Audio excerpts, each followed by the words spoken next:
Now back to the crossover with Marlon Jones and Armon Williams.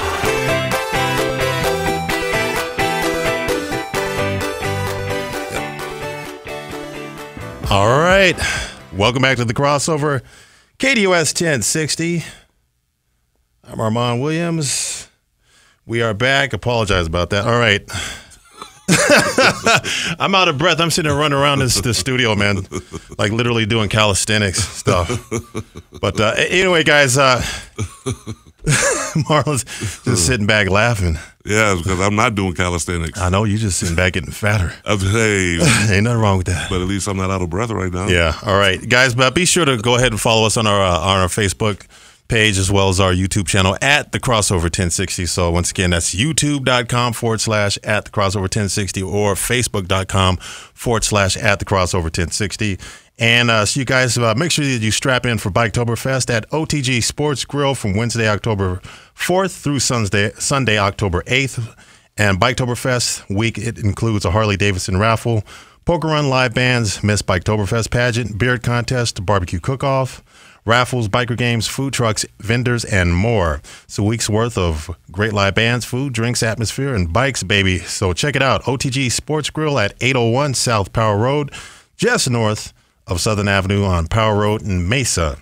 And Marlon, obviously we saw, I don't know how much of that Cardinals game you caught last week against New York Giants, but they started out really promising for them, and before they had just absolute second half collapse meltdown.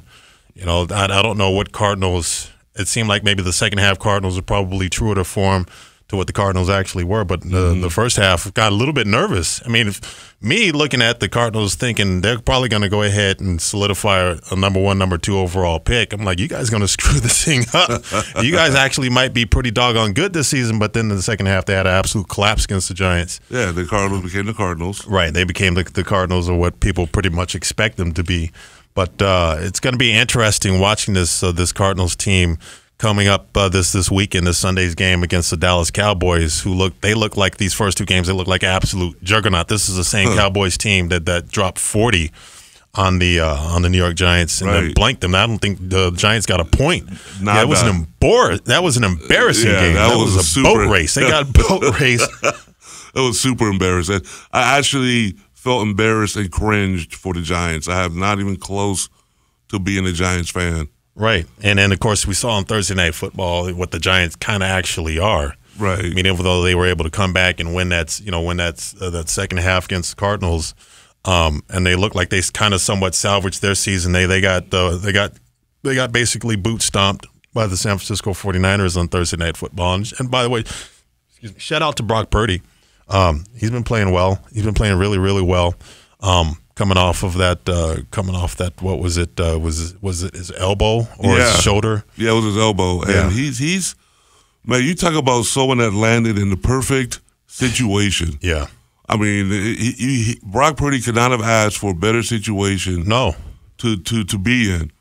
But obviously, you know, Brock has talent because they booked the whole future onto Brock. He's got enough talent to certainly to lead that team. He had enough talent to go ahead and put Trey Lance go ahead and to move on from him, as well as for them to make the decision that, you know, we don't need Jimmy Garoppolo anymore either. Right. Let's go ahead and let's move away from Jimmy. And let's make this kid the focal point of this offense. Make him the leader, put the C on his chest.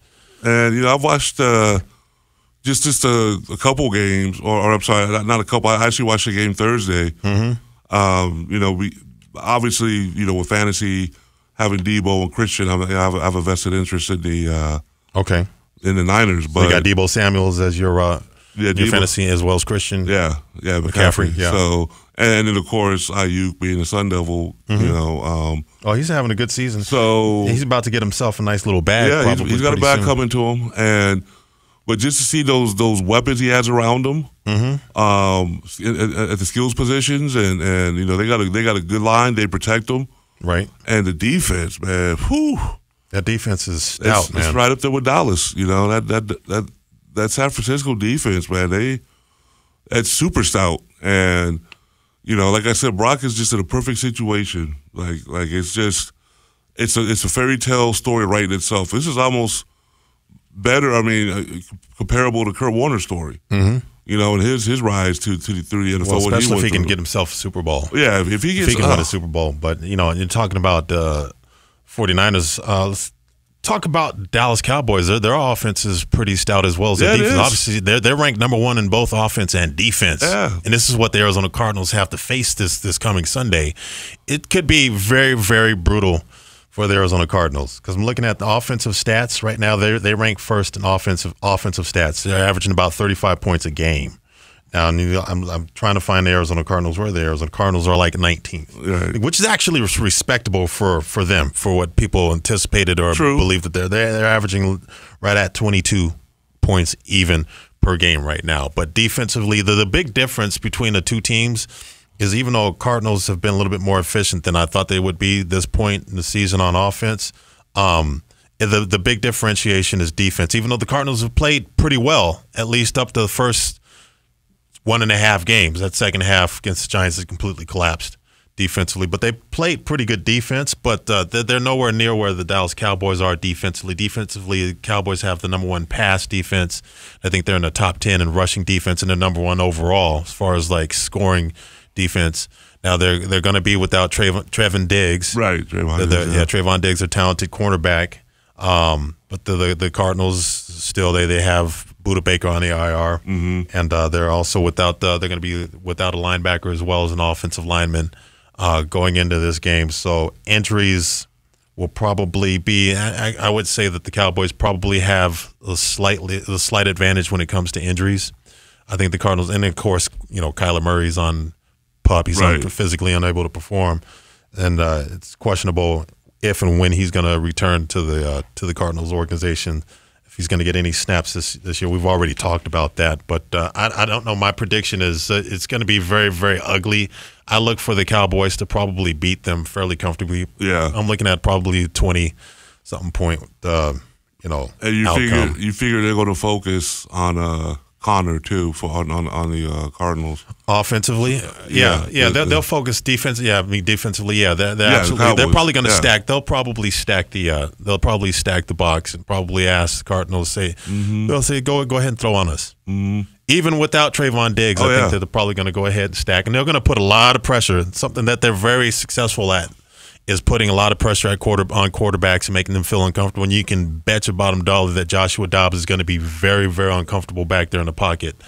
They have great blitz packages, and they have excellent talent. I mean, Mike Parsons is probably going to be in the backfield a lot on Sunday. You can probably expect to hear his name a lot. He'll probably be in the backfield more times than Connor will. He might think that he's a back. They might. Right. Yeah, he's Michael Parsons is a menace. Yeah, he's a freak. He is a straight up menace. Yeah, and I'm glad I don't have to pass protect or run protect against people like him. That's just a handful right there. And a little free fantasy advice: if you do have Connor on your fantasy, sit him.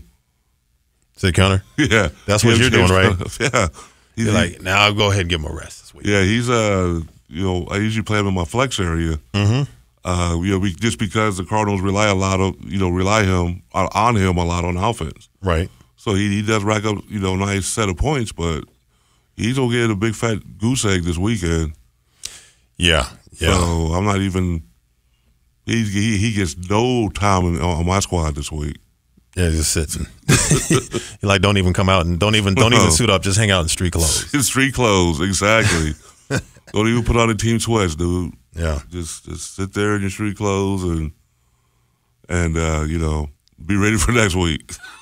When I'm looking at the injury report, I kind of give you Trevon Diggs is out. I mentioned that Zach Martin, the guard for the Dallas Cowboys, he's questionable, which means we probably will suit up if he can. And then Tyler Biaz, what was his name?